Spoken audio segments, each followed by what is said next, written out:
السلام عليكم ورحمة الله وبركاته. النهارده هعمل لكم مربى فراولة. مربى حلوة قوي. بصوا عملت قد ايه، برطمان ونص. فعلا حاجة حلوة قوي وهتعجبكم. ولو اول مرة تشوفوني، انا امل بحب المطبخ، عملت قناة للطبخ والحلويات، متنسوش تعملوا لايك وسبسكرايب. مرة تشوفوني، انا امل بحب المطبخ، عملت قناة للطبخ والحلويات، متنسوش تعملوا سبسكرايب وتفعلوا الجرس عشان يوصلكوا كل جديد. ويلا بينا على الطريقة. دي المربى، اقول لكم انا عملتها ازاي بسرعه.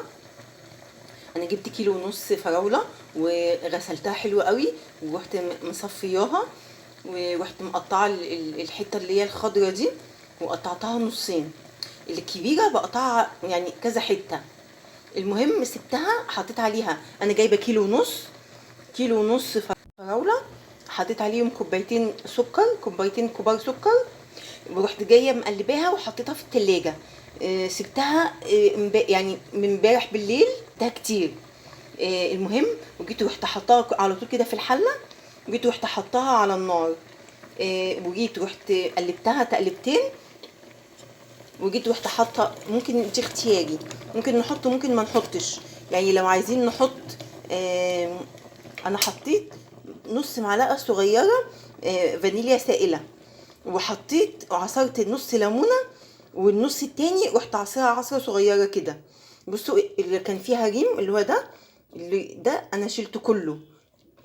بصوا تقلت ازاي، بصوا المنظر اهي، بصوا المنظر. انا كمان هسيبها لغايه ما تبرد، واروح حطها في برطمانات، وهوريكم الكيلو ونص فراوله كوبايتين سكر فقط لا غير عملوا قد ايه. بصوا منظرها من بعد ما بردت، بصوا اتقلت وبقت حلوه قوي. على فكره انا بجيب برطمانات اللي هي العاديه دي، اللي احنا بنستخدمها اهي. انا غسلته حلو قوي، نشفته بصراحه. انا في يعني في طريقتين، في بيعقموه، بيتحط في ميه مغليه ويتغلى شويه، وبعدين يطلعوه يروحوا مصفيينه. انا مش بعمل كده، انا بصراحه بغسله وبنشفه وخلاص. دلوقتي بقى انا هاخد كده وافضي كلها، وهنشوف هتطلع قد ايه. وطبعا احنا عرفنا يعني عارفين ان احنا ممكن نزود الكميه بتاعه السكر على حسب ما احنا عايزين. انا شايفه حلاوتها كده حلوه قوي، يعني كيلو ونص فراوله عليهم كوبايتين سكر.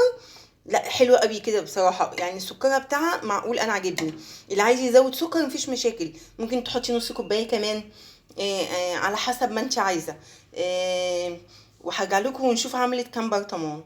بصوا انا كده اهي عملتها، حطيتها في البرطمان. البرطمان طبعا اتملى، بقى شويه زي نص برطمان كده كمان. طبعا احنا عارفين ان المربى غليت قوي، فاحنا الحاجه زي ما احنا عايزين ممكن نزود. اللي عايزه تزود نص كوبايه سكر مفيش مشاكل. انا شايفه الحلاوه بصراحه بتاعتها مظبوطه، يعني عجباني الحلاوه بتاعت السكر كده، عجباني. سكرها حلو، يعني اللي عايز يزود نص كوبايه مفيش مشاكل، يزود نص كوبايه على كيلو ونص فراوله. وسهله، ما خدتش حاجه، والمقادير بتاعتها بسيطه قوي، وطعمها هيعجبكم. ممكن على سندوتش فينو، رغيف فينو، ممكن تحط عليها اي كريمه، تحط عليها اي حاجه انتوا عايزينها.